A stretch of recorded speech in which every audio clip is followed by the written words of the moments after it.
어린이 주일이라서 다음 세대, 다른 세대라는 제목으로 함께 은혜를 나누겠습니다. 사람과 사회가 성숙해 가는 단계가 있습니다. 첫 번째 단계는 내가 기준이 되는 단계입니다. 제일 어린 단계지요. 두 번째 단계는 다른 사람이 기준이 되는 단계입니다. 다른 사람에 대한 배려가 있는 거죠.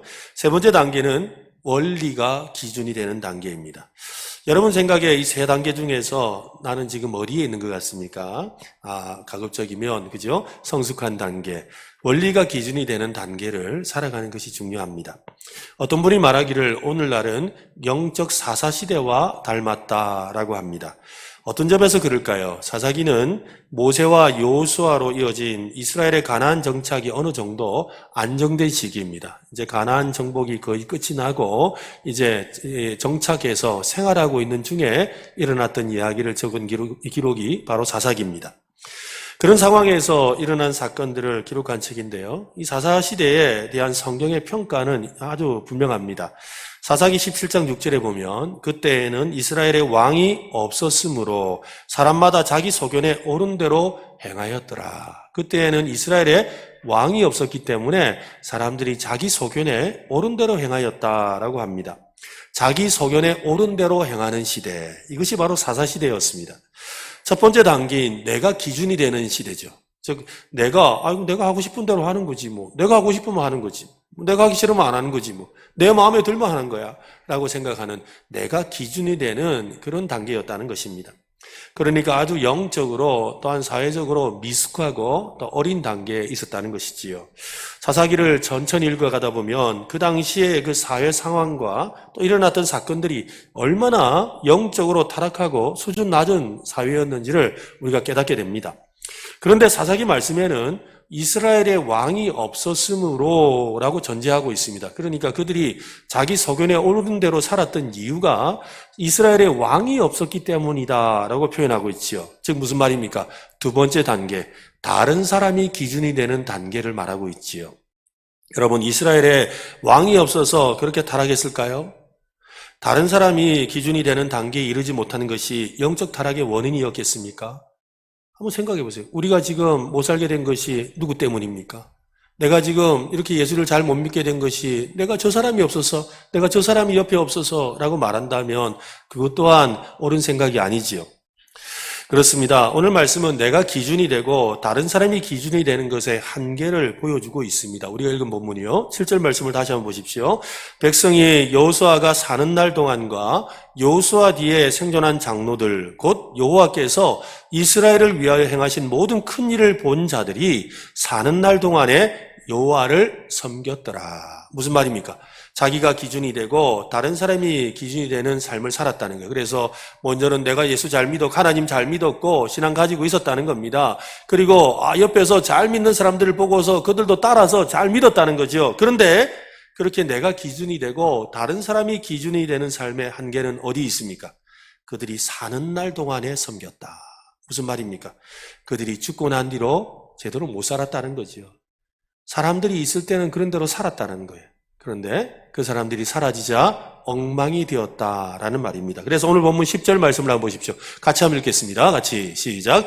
그 세대의 사람도 다 그 조상들에게로 돌아갔고 그 후에 일어난 다른 세대는 여호와를 알지 못하며 여호와께서 이스라엘을 위하여 행하신 일도 알지 못하였더라. 그 세대의 사람도 다 조상에게로 돌아갔다. 죽었다는 말이지요. 그러고 나서 어떤 일이 벌어졌다는 겁니까? 하나님을 알지 못하는 세대가 생겼다는 겁니다. 그렇습니다, 여러분. 사람은 가도 가르침은 남아야 하는 겁니다. 사람은 갈 수 있고 다 사라지죠. 그러나 가르침은 남아야 하는 겁니다. 삶의 원리, 신앙의 원리가 남아야 합니다. 원리는 남아서 다음 세대에게 전수되어야 하는 거지요. 그런데 사사시대를 사는 이스라엘에게 남은 것이 없습니다. 사람도 가고 신앙의 원리도 사라지고 말았습니다. 이런 일이 일어날 것을 미리 이미 알고 계셨던 하나님은 이미 신명기 말씀을 통해서 참 많은 권면과 도전을 주셨습니다. 다음 세대에게 신앙의 원리를 전수하기 위한 다양한 구체적인 방법도 가르쳐 주셨습니다. 신명기 11장 18절 말씀해 보면 이러므로 너희는 나의 이 말을 너희의 마음과 뜻에 두고 또 그것을 너희 손목에 매어 기호로 삼고 손목에 팔찌를 하라는 거예요. 말씀 팔찌를 달아라는 겁니다. 그리고 너희 미간에 표를 붙여 우리의 미간이 어디예요? 눈썹 사이에 여기에다가 말씀 상자를 달아서 말씀이 항상 눈앞에 있게 하라는 것이지요. 또 11장 22절에 보면 내 집 문설주와 바깥문에 기록하라. 들어오고 나가면서 하나님의 말씀을 항상 보게 만들어 주라라고 그렇게 말씀하셨습니다. 무슨 말입니까? 여러분, 하나님의 말씀을 기호로 표로 삼고 부지런히 가르치고 강론해야라고 하신 거지요. 이 말이 무슨 말입니까? 신앙의 원리, 즉 신앙의 원리를 계속해서 가르치라는 말입니다. 바로 이 신앙의 원리, 그 신앙의 원리는 여러분 무엇이겠습니까? 신명기 11장 13절에 보면 내가 오늘 너희에게 명하는 내 명령을 너희가 만일 청종하고 너희의 하나님 여호와를 사랑하여, 한번 따라합시다. 마음을 다하고 뜻을 다하여 하나님을 섬기면, 두 가지죠. 하나님을 사랑하고 섬기라. 오직 하나님만 사랑하고 섬기라는 거예요. 한번 해봅시다. 하나님만 사랑하고 섬깁시다. 이것을 가르치라는 겁니다. 그렇습니다. 여러분, 사람도 가고 주의 명령과 신앙의 사람도 갑니다. 그러나 주의 명령과 신앙의 원리는 남아 있어야 한다는 말이지요. 아니, 다음 세대에게 전수되어야 하지요. 어떻게 하면 전수할 수가 있습니까? 부지런히 가르치고 강론해야 됩니다. 그렇다면 오늘 본문 10절에서 다른 세대는 여호와를 알지 못하며 여호와께서 이스라엘을 위하여 행하신 일도 알지 못하더라라는 말씀은 지금 어떤 상황이 벌어진 것입니까? 부모 세대가 자녀 세대에게 제대로 전달하지 않고 가르치지 못했다라는 말인 것이지요. 여러분, 왜 가르치지 못했을까요? 왜 전달하지 못했겠습니까? 어떻게 그들이 직접 보고 체험한 신앙을 다음 세대에게 전달하지 않을 수가 있습니까? 이스라엘에게 주신 말씀도 있고 율법도 있고 힘써 지키라는 관습과 분위기도 있는데 말입니다. 어떻게 하나님과 그분이 하신 일에 대해서 알지 못할 수가 있습니까? 우리는 이 다른 세대다라는 이 표현에서 답을 찾아야 합니다. 오늘 본문 10절을 한 번 더 보십시오. 그 세대의 사람도 다 그 조상들에게로 돌아갔고 그 후에 일어난 어떤 세대요?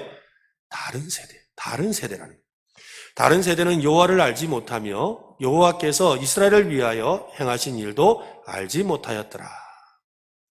살아온 방식도 살아갈 방식도 생각도 태도도 다른 세대라는 것입니다. 다른 세대에 대해서 심각하게 생각하지 못했다는 것. 우리와 다른 세대에 대해서 심각하게 생각하지 않았다는 것이지요. 그저 자신들의 경험대로 배운 대로 가르쳐주고 알려주면 될 줄로 생각했습니다. 또 잘 먹고 잘 자고 잘 생활하고 있으니까 자기와 같은 세대라고 생각도 했지요. 아닙니다, 여러분. 다른 세대라는 것입니다. 우리와 다른 세대입니다. 우리의 자녀들은 우리와 다른 세대입니다. 맞습니다. 오늘날 부모들이 자녀 교육에 어려움을 겪는 이유가 바로 여기에 있습니다.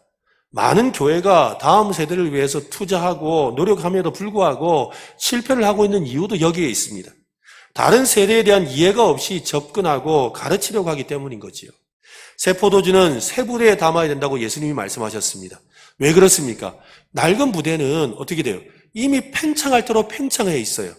근데 그 팽창할 대로 팽창해져 있는 낡은 부대에다가 새 포도주를 넣게 된다면 새 포도주가 자꾸만 부풀어 오르는데 낡은 부대가 그걸 감당할 수가 없는 거예요. 그러면 어떤 일이 생깁니까?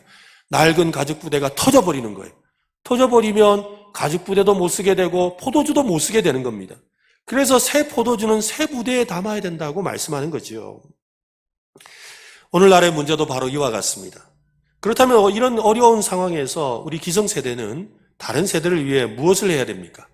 우리가 그들을 따라갈 수도 없고 또 그들이 우리를 따라오게 해서도 안 됩니다. 그들은 우리와 다른 세대이기 때문입니다. 우리는 다른 세대에게 어떻게 신앙의 원리를 전수하고 따르게 할지를 고민해야 합니다. 아니, 고민을 넘어서 그 방법을 찾고 또 실행에 옮겨야 합니다. 여러분 혹시 1040 윈도우, 1040창이라는 이런 말 들어보신 적 있죠? 안 들어보셨어요? 아마 들어보셨는데 갑자기 물으니까 그럴 겁니다. 루이스 부시라는 이 선교학자가 이야기했던 내용입니다. 이 세계 지도를 보면 북이 10도와 북이 40도. 우리가 38선이 북이 38도잖아요. 그래서 북이 10도와 북이 40도. 이것을 전 세계 지도를 펴놔놓고 사각형을 그으면 이 10도와 40도 사이 안에 있는 나라들과 족속들 중에 예수 믿지 않는, 복음이 전해지지 않은 부족들이 너무 많다는 거예요. 그래서 이쪽 지역의 미전도 종족을 전도하자, 선교하자. 이것이 선교 전략으로 한때 굉장히 강력하게 사역했던 내용입니다. 그것을 1040, 1040창이라고 부릅니다. 지난 30년 동안 이 지역을 선교하기 위해서 이 지역에 우리가 알고 있는 대부분 선교지가 들어있어요. 그래서 이 지역을 선교하려고 굉장히 노력을 해왔습니다. 얼마 전에 이 1040 윈도우를 주장했던 루이스 부시라는 이 선교학자가 또 다른 말을 했습니다. 그 말은 이렇습니다. 세계 번역을 위해 이번에는 14창, 즉 14 윈도우에서 새로운 세대를 일으키자라고 말을 했습니다. 14라는 것은 무슨 말이냐면요. 아까 1040이라는 것은 1040창이라는 건 지리적으로 볼 때 북이 10도에서 40도를 말했다면 인류 통계학적으로 오늘날에 가장 복음이 필요하고 오늘날 가장 선교가 필요한 곳이 어디냐라고 할 때 14창이라는 거예요. 14창이 뭐냐면 4살부터 14살까지. 전 세계적으로 지금 4살부터 14살까지가 가장 예수를 믿지 않는 세대라는 거예요. 미전도 종족이라는 거예요. 지금 4살부터 14살까지가 미전도 종족, 즉 선교의 대상이 되는 종족이에요. 전 세계적으로 지금 그렇다는 겁니다. 그래서 이 지역을 전도하는 일에, 이 사람들을 전도하는 일에 힘써야 한다라고 그렇게 주장을 하는 것입니다. 참 맞는 말입니다. 실제로 우리나라 기독교의 인구 비율을 보면 한 20% 내외가 됩니다. 그런데 여러분, 우리 청소년들이 예수 믿는 비율이 얼마나 되는지 아세요? 청소년들이 예수 믿는 비율이 어떤 학자는 10%라고 하는데 얼마 전에 연구한 걸로 의하면 3.8%랍니다. 100명 중에 3명, 4명이 믿는다 이 말이에요. 여러분, 3.8%면요. 아까 우리가 이 1040창에 나오는 미전도 종족보다 더 안 믿는 거예요. 우리가 지금 선교하는 태국, 그 다음에 말레이시아, 또 캄보디아 이런 나라들도 복음화율이 6%, 8%, 또 많은 데는 10%도 됩니다. 그런데 정작 우리 주변에 있는 우리 아이들이 4%밖에 예수를 안 믿는 거예요. 학교는 바로 미전도 종족이 사는 곳이에요. 아이들이 자라고 있는 유치원, 미전도 종족이 사는 곳이에요. 이것이 현실이라는 겁니다. 우리는 창의적인 접근이 필요한 지역에 우리가 바로 옆에 있다는 것입니다. 선교도 열심히 해야 하지만 다음 세대 전도를 위해서 우리가 더욱 열심히 해야 될 이유가 여기에 있는 겁니다. 어린 주인을 맞아서 우리 가정과 또 교회의 다음 세대를 위해서 또 기성세대인 저와 여러분이 무엇을 해야 될지를 한 주간 동안 묵상하고 또 하나님의 뜻을 묻는 시간을 가졌습니다. 짧은 시간에 우리가 모든 답을 찾고 또 그것을 해결할 수는 없습니다. 그렇지만 우리 교회를 생각하며 주시는 주님의 마음이 있어서 몇 가지로 함께 나누려고 합니다. 첫 번째는 한번 따라합시다. 마음껏 축복합시다. 우리 다음 세대를 마음껏 축복해야 돼요. 마음껏 축복해야 돼요. 학자들은 이 성경에 나타난 축복, 성경에 나타나는 이 축복을 연구해 보니까 4가지 유형이 있다는 걸 발견했습니다. 첫 번째는 하나님이 자기 백성에게 은혜를 약속하시며 주시는 직접적인 축복이죠. 하나님이 아브라함에게 나타나셔서 너는 복이 될지라 라고 말씀하시며 축복하셨지요. 하나님이 직접 우리에게 축복하시는 겁니다. 두 번째는 백성이 하나님께 축복하는 겁니다. 우리가 하나님을 축복한다고요? 이것을 찬송이라고 하고 찬미라고 하는 거지요. 그래서 다윗이 하나님을 찬양하매라고 할 때 여기에 bless라는 말이 쓰입니다. 바로 하나님을 축복했다라는 뜻입니다. 세 번째는 하나님이나 사람이 사물에 대해서 축복하시는 거죠. 그래서 하나님도 어떤 사물에 대해서 또 축복하시듯이 또 예수님도 오병이어, 그죠? 보리떡 5개와 물고기 2마리를 축사하시고라고 했는데 축사라는 게 뭐냐면 축복하시고 축복 기도를 하시고라는 거예요. 축사하시고 떼어서 주시니 놀라운 기적이 일어났던 것입니다. 그래서 떡반죽 그릇을 위해서 또 음식을 위해서도 축복하는 그런 기도가 필요한 것이지요. 네 번째로는 모든 축복의 원천이신 하나님의 이름으로 다른 사람에게 서로 축복하는 겁니다. 서로에게 축복하는 겁니다. 하나님은 우리가 복의 통로, 복을 전달하는 사람이 되기를 원하십니다. 그래서 아브라함에게 복이 될 것이라고 하셨습니다. 살아가면서 가장 많이 축복이 행해지는 것은 아마도 가정일 것입니다. 하나님은 모든 세대의 부모에게 자녀를 축복할 수 있는 권세를 주셨습니다. 그런데 놀랍게도 부모에게 자녀를 축복하는 권세와 함께 저주하는 권세도 주셨어요. 그래서 우리가 아이들에게 우리 별 생각 없이 아이고 니 같은 게 아이고 너 그래가지고 니는 아이고 그냥 그래 살아라.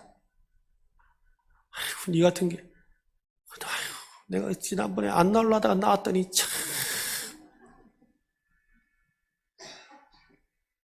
아이고 여러분 어릴 때 그 말이요 아이들은 그 말을 그대로 새겨 듣습니다. 자기가 생각하죠. 나는 세상에 태어나지 말았어야 될 사람이다. 부모의 말이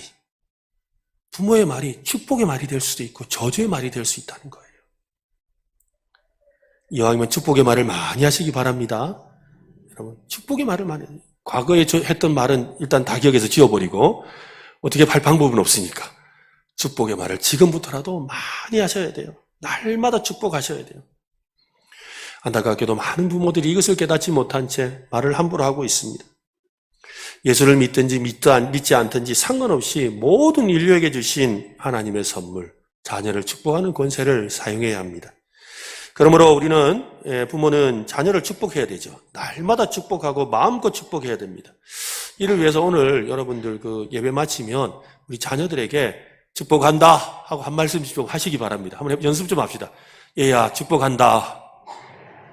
그렇죠. 축복한다 하고 말씀해 주세요. 그리고 말하기 좀 낯뜨거운 분들은 문자 하나 좀 보내세요. 문자 보내는데 너무 구구절절하게 뭐 쓰라 그러면 고민돼가 안 써져요.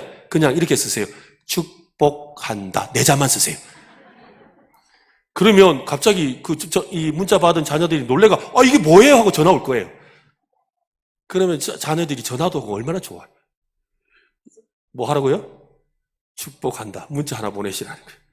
문자를 보내든 말을 하든 우리 자녀들에게 여러분 축복하는 저와 여러분 되면 좋겠습니다. 뿐만 아니라 우리 자녀들뿐만 아니라 우리 교회의 다음 세대를 향해서도 축복을 하면 좋겠지요.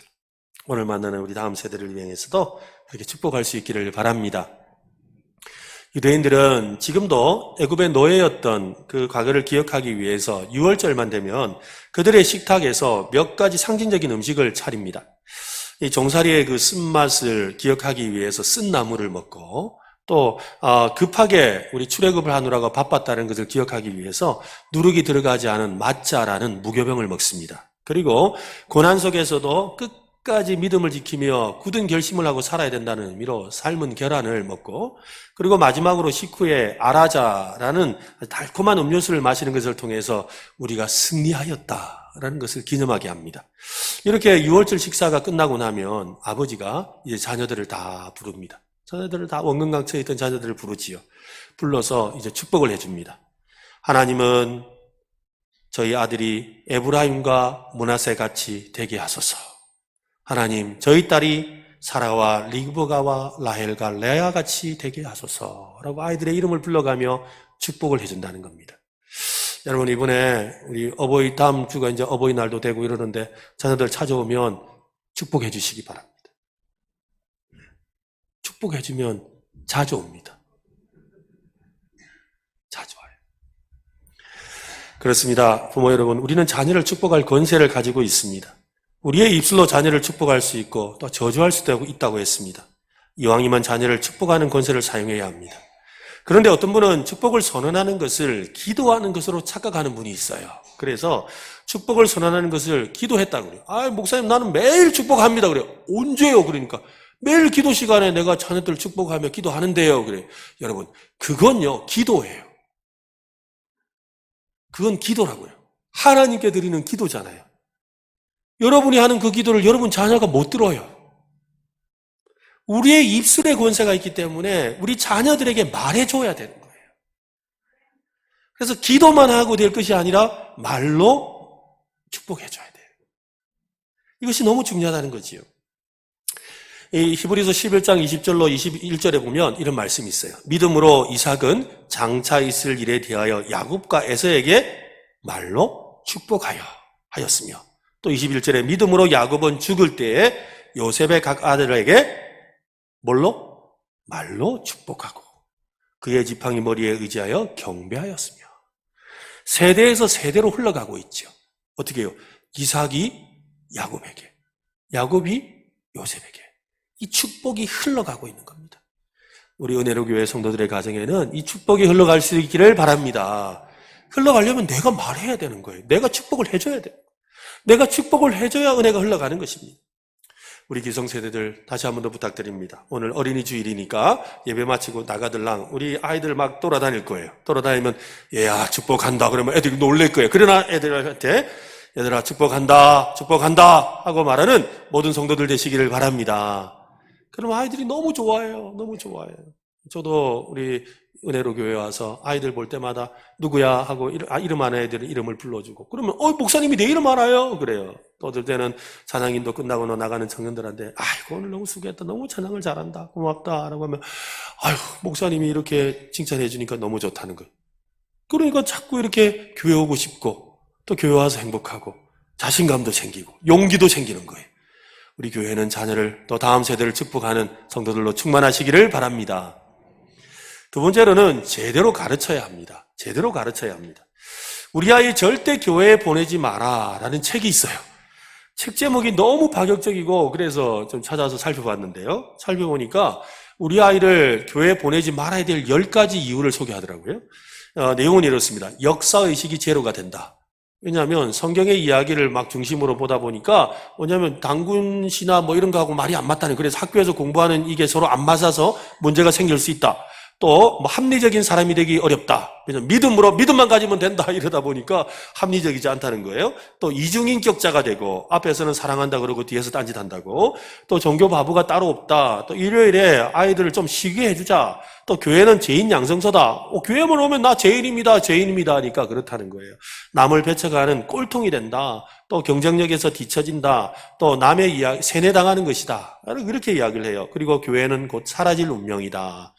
이런 내용을 주장하는데 그 내용을 읽어보면 뭐 다 수긍할 만한 내용은 없습니다.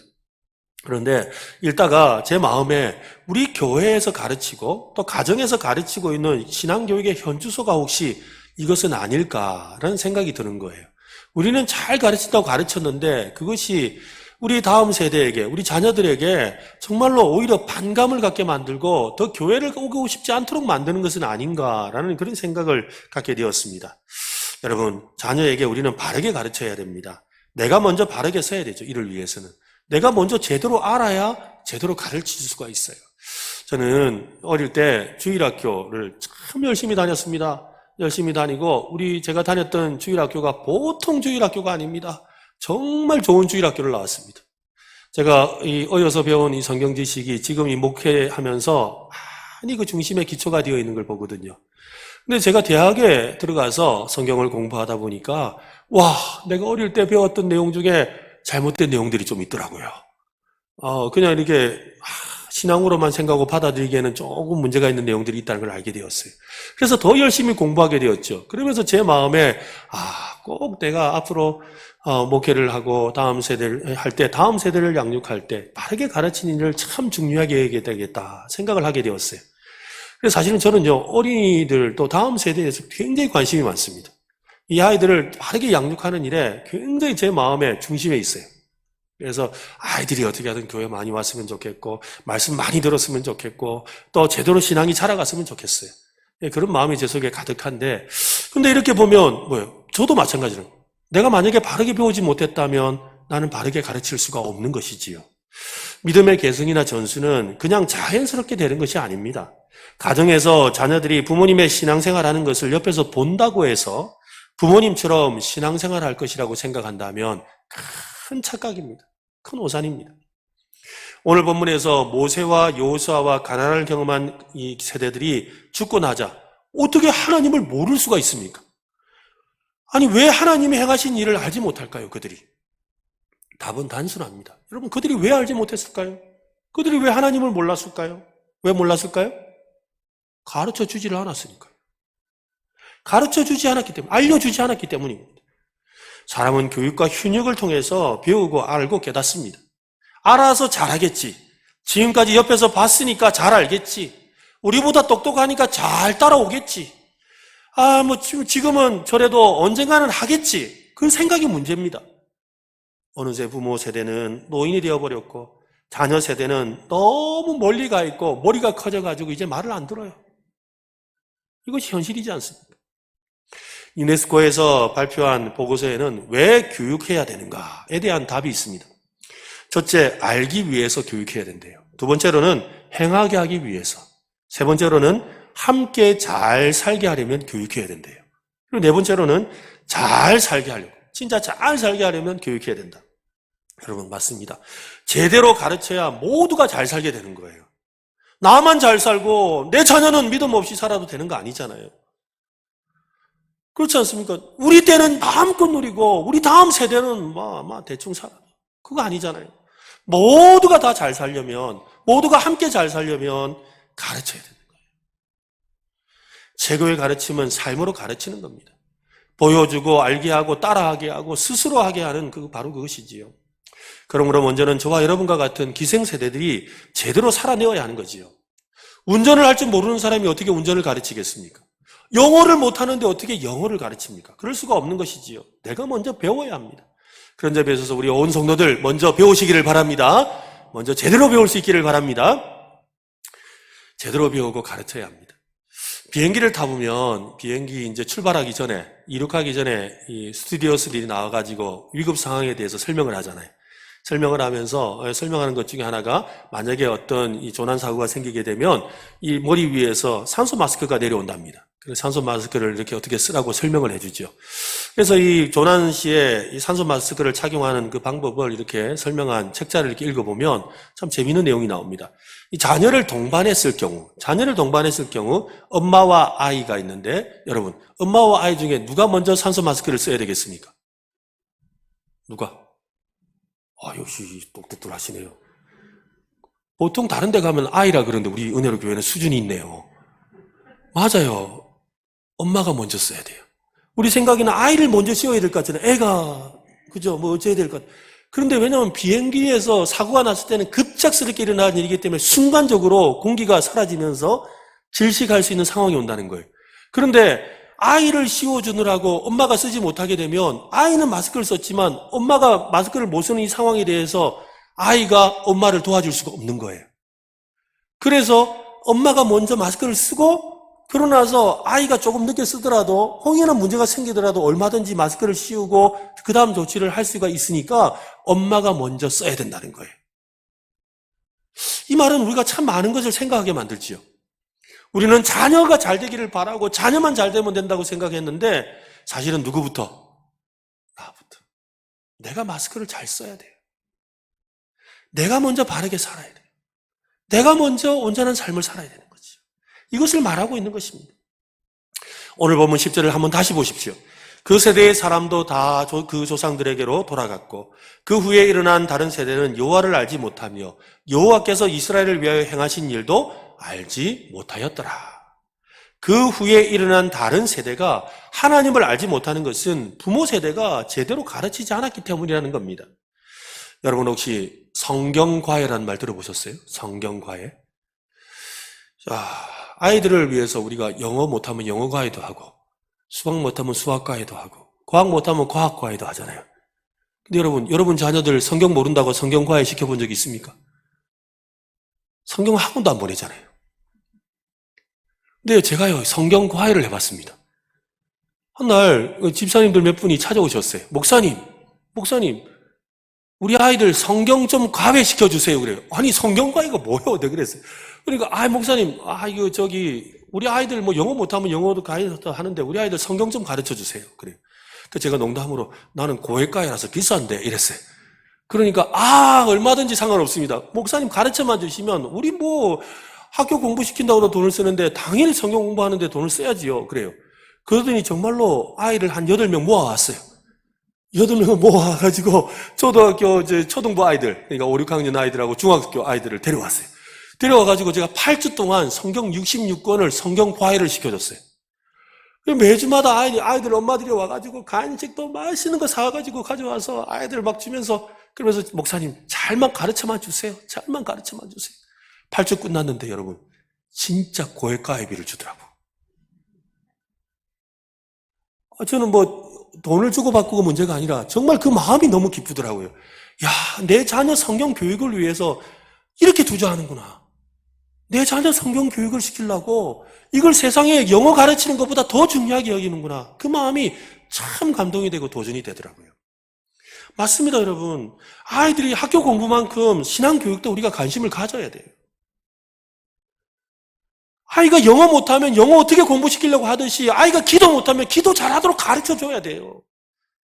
성경을 모르면 성경을 가르쳐줘야 돼요. 믿음 생활 하는 방법도 가르쳐줘야 돼요. 우리 교회가 아이들을 그래서 제대로 신앙을 양육하는 그런 요람이 되었으면 좋겠습니다. 그래서 우리 교회 주일학교 출신들은 진짜 믿음이 좋은 아이들, 정말로 제대로 배운 아이들 되면 좋겠습니다. 뿐만 아니라 여러분의 자녀들이 그렇게 잘하도록 우리가 가르쳤으면 참 좋겠습니다. 세 번째로는 우리가 장을 열어줘야 합니다. 얼마 전에 교사 은신 예배에 강사로 오셨던 이 분홍 목사라고, 그날 이 강사로 오신 분이 분홍색 마이를 입고 오셨더라고요. 주일날도 분홍색 마이만 입는데요. 근데 그 교회는 다음 세대에 이렇게 집중하려고 일부러 목사님이 그렇게 하신다는 거죠. 이 홍룡희 목사님이라는 분인데요. 그분이 말씀 전한 중에 하셨던 말이 참 늘 기억에 남습니다. 옛날에 교회 가면 집에 없는 것, 학교에 없는 것, 친구들 사이에 없는 재미난 것들이 넘쳐났다는 겁니다. 교회가 세상보다 더 재미난 곳이었습니다. 아이 입장에서 그랬다는 거죠. 그런데 지금은 세상 재미를 교회가 따라갈 수가 없습니다. 그날 목사님 말씀을 들으면서 전부터 고민하던 문제였는데 더욱 고민하게 되었습니다. 어떻게 하면 교회가 세상보다 재미난 곳이 될 수 있을까요? 여러분, 어떻게 하면 교회가 세상보다 재미난 곳이 되겠습니까? 어떤 분은 아니 목사님, 교회가 어떻게 재미를 추구합니까? 신앙을 추구해야 되죠. 여러분, 맞는 말입니다. 그런데 아이나 어른이나 재미있어야 교회에 나옵니다. 어떤 어르신 중에 교회에 몇 주간 빠지셔서 신방을 갔습니다. 신방을 가서 아니 어르신 왜 이렇게 요즘 왜 교회를 안 나오십니까? 그러니까 딱 한마디 하시더라고요. 재미가 없어요. 뭐 재미라는 표현이 여러 가지 의미가 있겠지요. 재미가 없다는 거. 어른도 그런데 하물며 아이들은 오죽하겠습니까? 아이들은요 재미없는 일도 안 합니다. 제가 하나도라고 안 하고 일을 한 이유가 있어요. 요새는요, 아이들하고 이야기하는 애들 하나더라 그러면, 나하고 같이 놀 사람 아니라 그래. 일도 안 하다 해야지 그나마, 좀 관심이 있네, 그래요. 그런 말도 아세요, 그래요. 한번 해볼까요? 일도 안 한다. 그죠? 그래야 말해야지 친한 친구가 돼요. 정말, 요즘 아이들은요, 재미없는 거 일도 안 합니다. 그런 점에서 아이들이 그래요. 실제로 그래요. 야, 이거 뭐 맛있는 거 줄게. 또 아니면 뭐 얼마 줄게. 괜찮아요. 재미없기 때문에 안 하는 거예요. 아무리 많은 거 좋은 걸 줬는데도 재미없으면 안 해요. 그런 점에서 우리 아이들이 언제라도 교회에 와서 재미를 추구할 수 있도록 우리가 장을 좀 열어줘야 되죠.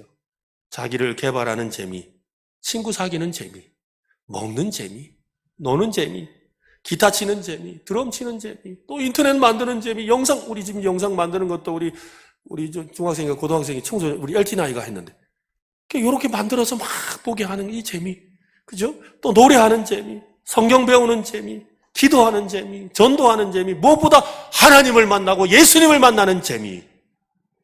그죠? 이 재미가 들어야 돼. 이 재미가 있어요. 우리 시대는 부모님이 하라고 하면 재미없는 일이지만 마지못해서 평생 하고 살았어요. 여러분, 그래 살았잖아요. 그러면서 자기 재미 쫓아서 부모님 거역하고 사는 친구 보면서 부러워하고, 어쩔 수 없다. 이러면서 그냥 재미없지만 꾸역꾸역 일하며 살았다고요. 근데 요즘은 안 그렇단 말이죠. 재미없는 일을 마지못해 하는 아이들은 없습니다. 하늘의 별 따기처럼 찾기가 어렵습니다. 어른들도 신앙생활을 재미있게 해야 되지만 아이들은 더욱 그렇습니다. 교회에 오면 재미있는 일이 많으면 좋겠습니다. 우리 은혜로 교회는 재미난 교회, 재미난 것들이 넘쳐나는 교회가 되면 참 좋겠습니다. 그래서 아이들이 오면 교회에 오고 싶어하고 교회 오면 집에 안 갈라 그래가지고 참 집에를 안 갈라 그래요. 이런 일이 생겨야 안 되겠습니까? 교회만 오면 얼른 집에 가려고 하는 게 아니고 교회만 오면 애들이 집에를 안 갈라 그래요. 어쩌면 좋아요. 이런 일이 막 들리는 그런 교회가 될 수 있기를 바랍니다. 그죠? 이를 위해서 우리가 아이들이 재미있는 것들을 교회에서 많이 준비해야 돼요. 저는 그런 점에서 아이들이 교회에 와서 마음껏 활동하고 또 마음껏 놀 수 있는 또 마음껏 자기 것을 펼칠 수 있는 그런 장이 열렸으면 좋겠어요. 뭐 놀이방도 있어야 되겠고 뭐 책방도 있어야 되겠지만 또 우리 아이들이 와서 여러 가지 일을 할 때 마음껏 해봐라 잘한다 이러면서 장을 열어준다면 우리 아이들이 이 교회에 차고 넘치게 될 줄로 믿습니다. 여러분, 이거 너무 중요해요. 교회에서 재미를 발견하고, 그래야지 예수님 만나는 재미도 생기는 거예요. 어떤 분은 교회가 예배하고 신앙교육을 먼저 해야 된다고 주장하는 분이 있습니다. 맞는 말입니다. 저도 동감입니다. 같은 생각입니다. 그런데 아무도 오지 않는 교회에서 무슨 교육을 하고 예배를 하겠습니까? 애들이 와야 교육도 하고 예배도 하죠. 그러니까 재미를 추구해야 되는 거예요. 가정에서도 마찬가지입니다, 여러분. 가정예배, 재미없는 가정예배 아이들이 억지로 앉아 있습니다. 사춘기 되기 전까지는 앉아 있어요. 사춘기 지나고 나서 보세요. 애들이 마지못해 줄이를 틀면서 딴짓하고 그러고 있다가 나중에 대학생 되면 참석 안 하지요. 그 아이들이 나중에 가정예배 나중에 어른 돼서 드릴까요? 안 합니다. 왜요? 재미없거든. 억지로 했거든요. 나중에 어떻게 해요? 아이고, 나는 그런 거 안 합니다. 아이고, 그런 거 시키지도 마세요. 오히려 반감을 갖게 되는 것도 더 많다는 거예요. 그렇습니다. 기성대 여러분, 우리 함께 고민하면 좋겠습니다. 함께 기도하며 아이들을 위해 장을 열어줄 수 있어야 합니다. 아이들이 재미나면 우리도 재밌어요. 아이가 재밌으면 우리도 재밌다고요. 야베스 기도라는 유명한 책이 있지요. 이 책을 쓴 브루스 윌킨스라는 사람은 우리 신앙의 원리에 대해서 말하면서 우리에게는 세 가지의 의자가 있다라고 말했습니다. 이 세 가지 의자가 있는데 첫째 의자는 하나님께 헌신하는 구원받은 사람이 앉는 의자입니다. 그리고 두 번째 의자는 하나님을 의심하고 세상과 타협하려는 사람이 앉아있는 의자입니다. 그리고 세 번째 의자는 하나님을 부인하고 거부하는 불신자들이 앉아있는 의자이지요. 오늘 우리가 살펴보고 있는 사사기 말씀에 나오는 이 사람들의 요호수아와 장로들은 첫 번째 의자, 하나님을 잘 믿고 섬기는 의자에 앉아 있었습니다. 또 여호와를 알지 못하는 다른 세대는 세 번째 의자, 불신자의 의자에 앉아 있었죠. 그렇다면 여러분, 두 번째 의자, 의심하고 타협하는 그 의자에 누가 앉아 있었겠습니까? 바로 다른 세대의 부모들이 앉아 있었던 거죠. 다른 세대의 그 부모들이 앉아서 그들이 첫 번째 자리, 헌신의 의자에 앉지 못했기 때문에, 믿음의 자리에 앉지 못했기 때문에 결국 그의 자녀들은 불신의 자리로 가고 말았던 겁니다. 여러분, 우리가 먼저 첫 번째 의자에 앉기를 바랍니다. 그래서 우리의 자녀들도 다 그렇게 바뀌면 좋겠어요.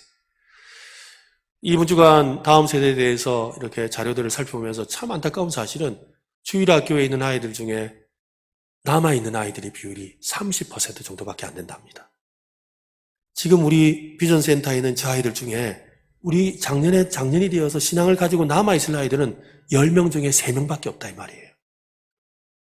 저는 소원하기는 저기 비전센터에서 오늘 지금 예배드리고 있는 저 아이들 모두 다 여러분이 앉은 이 첫 번째 자리에 다 앉게 되기를 바랍니다.